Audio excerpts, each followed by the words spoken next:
everyone, what's up? My name is BeautifulKarmaQueen and welcome back to my channel, the only channel that is geared towards helping new Filipino immigrants transition faster and easier to their new lives and careers here in the United States of America. Now, in case you're wondering, I'm actually in my cousin's bathroom. As you can see, it's very clean and I love the lighting, but also I'm hiding from Simon. Simon, you can't keep doing this to me. Simon, pay attention. Pay attention now. Pay attention. You need to pay attention. You can't keep doing this to me.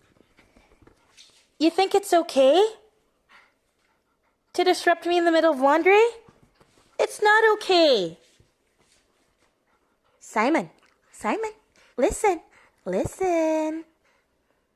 Are you listening now? No, you're not.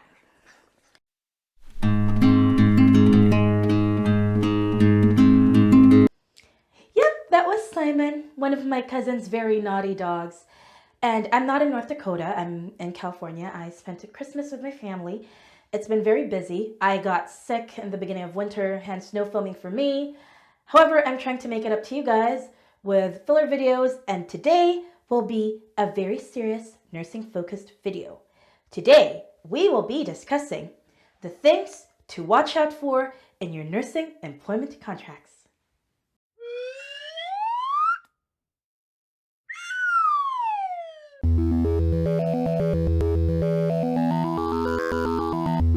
Anyways, before we do start, I'd like to impart a few things to you guys and discuss a few things that I actually learned while I was here and, meeting up and talking to other nurses. So today, in the age of social media, Google, and the internet, it should be easier to choose the right type of nursing employment agency, right? Not really. At times, it can get more confusing than ever. So any rational nurse or rational person, before signing up, would use every resource available to them. Because this isn't like the olden days where the nurses of the past have nowhere to turn to and all they ended up doing was just ask around, and ask around people who didn't know any better. I mean, way back when, it was basically a little bit more cutthroat. And nurses just wanted to go no matter what, even if the working conditions sucked, as long as they set foot in the US and then work around it later on. That's not necessarily the case today, and it shouldn't have to be. So going back, you've got all the resources at your fingertips. You've got Google, you've got the internet, you've got Facebook groups, you've got YouTube, you've got people like me. So normally a rational nurse would research everything about that nursing employment agency, starting with, what is this agency? Has it gone through name changes? How many nurses has it successfully deployed to other countries? How does that agency do their processing of their documents? What does the nurse have to pay? Who's running that agency? Is it based in the US or in the Philippines? Does it have bases in other countries like Dubai or United Arab Emirates or whatever? Did the other nurses complain about it, or were they happy about how that agency did everything for them? Also, a rational nurse would also Google the reputation of the person who's running that agency. Yes, that's really important. But in case, you weren't able to do that, or the rational nurse wasn't able to do that, and that rational nurse ended up utilizing the services of the nursing employment agency, who later on turned out not to have the best interests of the nurse at heart, then what is the nurse to do? Because you can still, back out of it. And the right moment to do that is before signing any contract. Now, let's define the term contract. Contract is a binding agreement between two people or two parties or a person and a party. With nursing employment agencies, it's not just any contract. It's a contract that carries financial consequences. And these financial consequences could make or break your career in the United States of America. With that being said,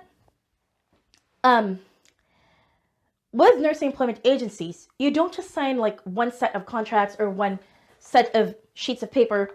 You end up signing anywhere between 2 to 4. Because the first contract you'll ever sign will be between the nurse and the nursing employment agency. And then between the nurse and the employer or the petitioner, And then between the nurse and the landlady, because of course it is the duty of the agency to find the appropriate housing. And then 4, between the nurse and the car leasing company. Now, this one you don't encounter often, but there are nursing employment agencies who claim that the moment you step out of the plane, you must have a car waiting for you, otherwise you'll die or you won't survive. I mean, I'm not saying you don't need a car in the US of A. You do. But that doesn't mean you sign up for car loans and, pay exorbitant fees. And based on the horror stories imparted by some of the nurses that I've met, but, they kind of like don't want to appear in my YouTube videos, what happened was that the agency told them that they must get a car loan from such and such car company or car leasing company. And then they ended up paying exorbitant fees, even if they had their car loan refinanced 6 months later. There are ways to get a car in the US even with 0 credit history. Once you've passed your driver's exam, you can rent a car, you can buy a car secondhand, and then, just look for insurance. I mean, the possibilities are endless. You don't need to be trapped in a 4-year-long contract or a 5-year-long contract paying exorbitant fees, because that's just ridiculous. I know a lot of you guys are married with kids. Some of you guys are single moms. You don't need to waste your money that way. Now, that being said, another thing I'd like to impart with you is before you sign your contract, read the fine print. And if you can, get in touch with any nurse that's been deployed by the same agency to the same state to the same employer. Have her read your contract and see if your contracts are the same. Also, have your contract be examined by an immigration lawyer, particularly a lawyer specializing in Filipino nurse immigrants. There are many out there willing to do pro bono work. Because trust me, there are some employers who would take advantage. Yes, they are. I mean, there are employers that will take advantage. I'm not doing a makeup tutorial, but I just apply my blush this way. So anyways, yes, there are nursing employers that will take advantage and exploit nurses. There are. Just because it's 2017 doesn't mean those people don't exist anymore. So, with that being said, again, have your contracts examined by another nurse who has gone to the US ahead of you, who's been there for probably a year or more, and who's going to the same employer that you're going to. So basically, same state, same employer. And of course, it's very important to have your contracts be examined by an immigration lawyer, particularly an immigration lawyer that specializes in Filipino nurse immigrants, because they can tell if everything that your agency just told you was just lip service, or if the terms of the contract will hold true. And this has happened to some of the nurses I know, that when they got to the US, the employers changed the terms of the contract. I kid you not. And for a while, they were helpless, but they were able to find help later on. A lot of Filipino, or rather, a lot of immigration lawyers that specialize in Filipino nurse immigrants, they're willing to do it pro bono. You can find them in Google and Facebook, or through friends of friends.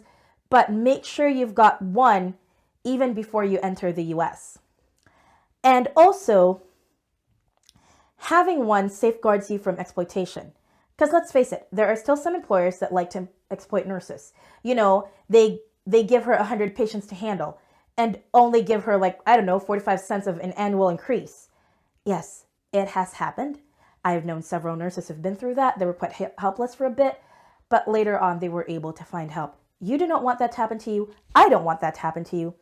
Also, an immigration lawyer will actually be able to tell you if the terms of the contract are good, if they're fair, if it is within the normal range for Filipino BSN RNs, especially when it comes to the salary, complying with the minimum prevailing wage rate for BSN RNs, working conditions, nurse-patient ratio, housing, etc., etc. I think I've already rambled a lot, so time for me to proceed to the main point of this video. Onward we go.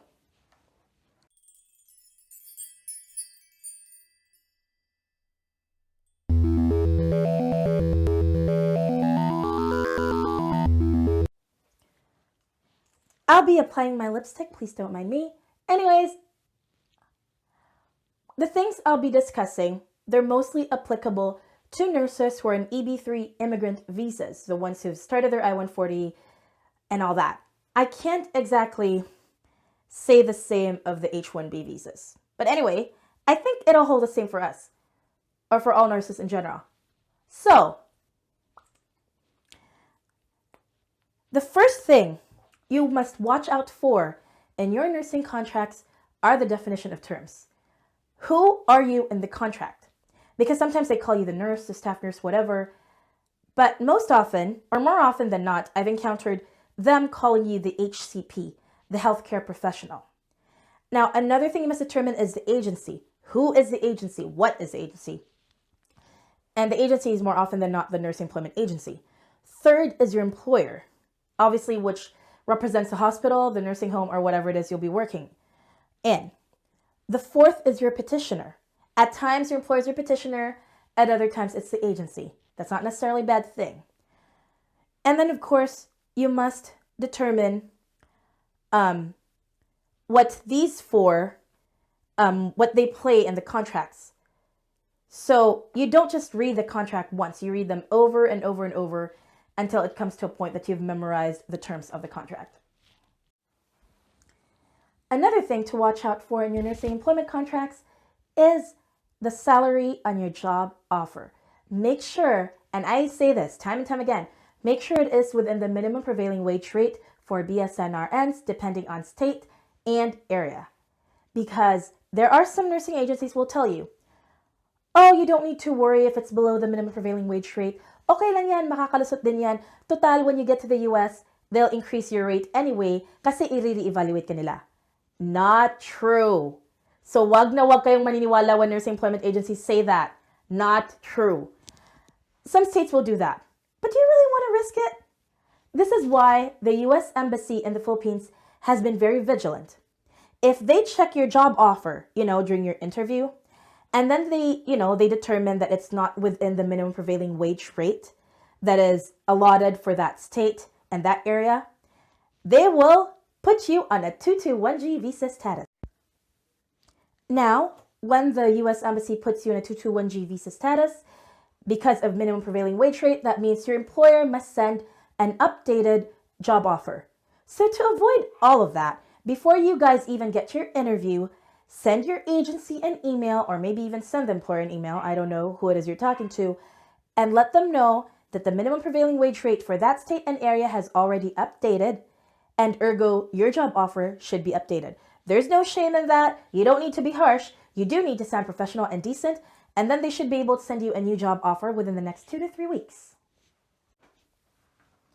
Now, another thing you need to watch out in your contracts would be your times off, like how it's accrued, your PTO, your sick days, your bereavement leaves, your holidays and holiday pay, and your overtime pay. Because in some states, you lucky you, they don't just do time and a half. They do times 2. And in some states, what they do is they negotiate. For example, if they're asking you to come in on a weekend and you tell them that you have something else to attend to and the pay isn't big enough anyway because the overtime pay is not big enough for you, then they'll negotiate. Again, you lucky you. That does exist. It's just a matter of how to say it right and what right words to use. Now, with that being said, do be vigilant when it comes to your PTOs because sometimes they get careless and we know you've already, you should have already accrued more than 100 hours because of all the overtime you've done. And yet, for some reason, your PTO just reflects 90 or 80. Who wants that? Also, be vigilant about medical leaves, bereavement leaves, jury duties, as well as FMLA. You'll learn more when you get here, but these are just some things that you should be vigilant about when you're reading your contracts or studying your contracts. Another thing to watch out for in your contract is if your current employer will allow you to work in other hospitals or other nursing homes, on your days off. Some agencies, of course, they stipulate in their contract that you are allowed to work elsewhere, provided your employer will give you an express written consent. Which for me is it's just STUPID. Why do you need that? Let's face it, a lot of Filipino nurses moonlight. They work 2 hospitals, You've got one who does a hospital and one who does home health. You've got one who works in a hospital and the other who works in a nursing home. Because if, for example, you've got a family of 5, unless you're in California, it's really wrong to say that your salary will suffice for all your needs. Because trust me, a lot of newbie nurses, they're in lots of loans. They're in huge piles of debt. And don't get mad at me. I'm not saying this to judge, but really, you really do need to take out huge loans just to get to the US, and you need to pay those loans off. So you need all the help you can get. Also, there are other contracts that will say that if they find out that the Filipino nurse immigrant or the HCP, the healthcare professional, is working as a nurse in another area, like, somewhere, like, I don't know, you're working in the hospital and you went across the nursing home, across the street, and you also work there on your days off, then other contracts, they stipulate that that's a breach of contract and it will cause you to get fired. Which again is STUPID, but it's some of the things that you need to watch out for. Another is, there are some contracts that will state that you're allowed to work other jobs, just not nursing jobs. Please, there's a run around that. You can work online. But I'm just saying, it's something to watch out for, especially if it's one of the conditions that they state as a breach of contract. We will get there. All right, time to get controversial. Another thing, and it's one of the most important things to watch out for in your contract, is the breach clause. What is a breach? Basically, a breach is not following your contract in the simplest terms. And it could be a breach from the employer side or a breach from the nurse's side. Now, in the contract, they will stipulate what constitutes a breach. One I've already mentioned previously, which is working for other employers, and there are others. The thing is, a breach isn't necessarily a bad thing. It can be a good thing, especially if you have an abusive employer. Now, the thing about breach clauses is you must have a breach clause with the agency and with the hospital, unless it's one of those contracts where after 3 months, you're no longer in contract with the agency, you're already in contract with your employer. You must also take note of the breach fees, because some of them will say minimum of $15,000 to maximum of $25,000, or minimum of $25,000 to maximum of $60,000, blah, blah, blah. And then there's a fine print about additional damages fined on the nurse. So that's one of the things you need to take care of. Also, and again, this is a very controversial topic. If you're still in contract with your agency and your employer, ergo both your agency and your employer must have a breach clause. Why? Because if you're still under contract with your agency and your employer, should things go down south, meaning should things not work out well, your agency is still obligated to find another employer for you, especially if it's been proven that you've had an abusive employer or you ended up suffering psychological damages because of your coworkers, blah, blah, blah. Yes, that has happened. Trust me. I mean, you should hear the horror stories. But going back, if you're still under contract with your agency and your employer, you should have a breach fee stipulated for both. Because if not, it's one of those shady, sketchy situations that a lot of nurses end up in, where they breach and they've paid the breach fee to the agency, and then later the hospital that they breached from chases them, files a case in USCIS, and try to get their EB3 status revoked. You don't want that to happen to you. I don't want that to happen to you. But for more cases like these, I do refer you to the previous video that I posted, the one about an intro to Filipino RNs and US contracts. We will discuss more about breaches in the future, but for now, we need to move forward. The next thing to watch out for in nursing contracts is housing. Sometimes the agencies will provide you with 1 month free housing, and that includes a 1 month advance, 1 month deposit, and then later on, 3 months later, they'll ask you to pay them back that deposit. Other times they provide you with free housing. Other times they're able to find housing for you where you only pay the rent, and the rent is inclusive of all utilities. Case in point, me, my employer was able to find a nice apartment for me. It's a 1-bedroom apartment, and it's $475 per month. That's my rent, and it's inclusive of all utilities except internet. And this is already me in my small town in North Dakota. In other cities, you pay $825 per month for a 1-bedroom apartment inclusive of all utilities and internet. And I know for a fact that in other states that's not the case. So whenever you find housing that is inclusive of all utilities, well, you lucky you. Again, that's one of the things you need to watch out for in your contracts. Another thing you need to watch out for in your contracts when you're perusing housing is like whose responsibility it is to, or whose responsibility is it to fix damages.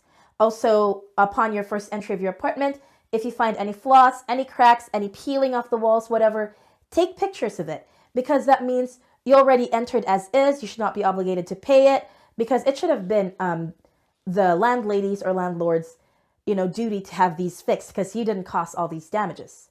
So again, upon first entry into the apartment, make sure to take pictures of any damages, peeling, or whatever that you might see. Another is avoid rental furniture. Yes, rental furniture. Some landladies, landlords, they tie up with these rental furniture companies and they get a cut, like a commission for every Filipino nurse that takes advantage of that rental furniture. Oh, I just hate it. I hate it because rental furniture is a waste of money. One friend of mine, she ended up paying $170 for a rental bed every month for 3 months. And after 3 months, they take away that bed. It's not even rent to own. Why would you pay $170 for a rental bed when you can just get a $300 new bed from Walmart, which includes the frame and the mattress and everything? You know what I mean? So avoid rental furniture. If your agency even suggested rental furniture, tell them to shove it up where the sun don't shine. One other thing to watch out for your contracts is the fact that it's mandatory to have a car loan.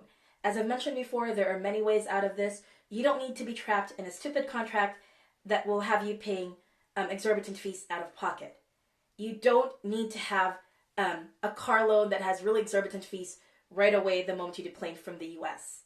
What you need to do is consult your relatives living in that state to help you get a car, consult with friends, ask for their help in passing the entrance exam, because like you go to the DMV, get the booklet, study, whatever, and then ask for the help finding a rental car or a secondhand car, a great car insurance. It could be Geico, it could be Progressive, whatever.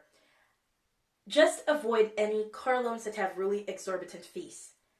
Because trust me, during your first 6 months in the US, you need every penny of your salary going to paying your loans and going to your family and making sure that you guys actually survive.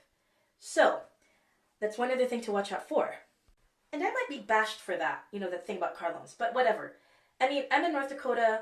I met someone who ended up being trapped into a car loan agreement, and she ended up paying exorbitant fees because, zero credit history. And good thing other friends of mine were smarter by the time they got to North Dakota. I still don't have a car because I have driver's anxiety. We had a death in the family the night before I took my driver's exam. Hence, I failed. Doesn't mean I'm not retaking it. I'm still going to retake my driver's exam. I'm still going to drive. But there are ways to get around the city or the town without having a car. Apart from just the cab and the bus, there are other ways. And even if you've already passed your driver's exam, again, you can do the rental car or you can buy a secondhand car. Here in North Dakota, secondhand cars are a very big thing. And I'm telling you, a lot of my friends who are also nurses saved a lot when they used secondhand cars, especially during winter. Syempre, no, bibili ka ng bagong sasakyan, bagong tires, and then all-wheel drive, tapos ihaharabas mo lang yung brand new sa snow. It's really a waste of money, you know what I mean? And during your first 6 months in the US, you need every single penny you can get. Another thing you need to watch out for in your contract, and I think this might be the last, because again, this is a very long video, would be your working conditions. If you're working in hospitals, chances are the nurse-patient ratio is regulated. So more often than not, hospitals are kind of afraid of breaking that. But if you're working in a nursing home, unless you're in California, no such regulations exist. So meaning, should your employer say, the nurse in the other floor is absent, so you'll be handling 100 patients or residents? Yeah, it has happened. I will not say who, I'll not say when, I'll not say where, but yes, it has happened more often than once. I mean, come on. Just when we think that the days of handling 100 patients are over, or 100 residents are over in the Philippines, then you come to the US and you encounter the same thing. Also, you need to be vigilant when it comes to your working hours. Are you working 8-hour shifts? Are you working 12-hour shifts? Are you working minimum of 4 hours overtime? Or are you working minimum of 2 hours overtime and whatnot? Because the pay does vary. Also, another thing you need to watch out for in your contract, or rather you need to ask around, is if your hospital or the nursing home that you'll be deployed to is known for having their staff work not just understaffed, but also working more than 24 hours. I know in Australia and New Zealand this has happened, but I also know that in the US this has happened when a certain nursing home mandated a certain med aid and a certain nurse to stay 24 hours. That is illegal, my friends, and they got into deep hot water for it. And yes, other nurses just don't fight back, which sucks. But if you don't fight back when your employer does this to you, they'll do this to other nurses, not just you. So please, please be vigilant when it comes to such things, okay? And finally, this video has come to an end, you guys.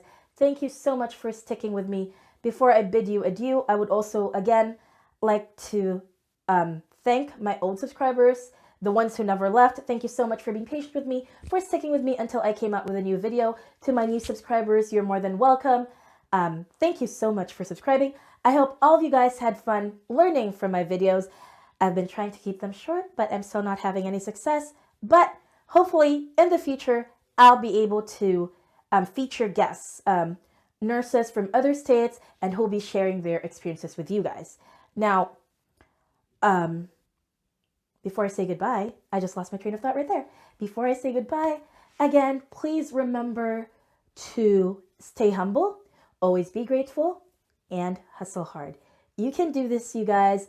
I wish nothing for you except lots and lots of success, good health, and hope to see you soon here.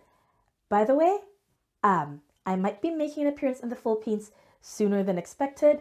While I'm not exactly up for meetups, but if you've got any questions, you can post your questions in YouTube, you can PM me on Facebook or on Instagram.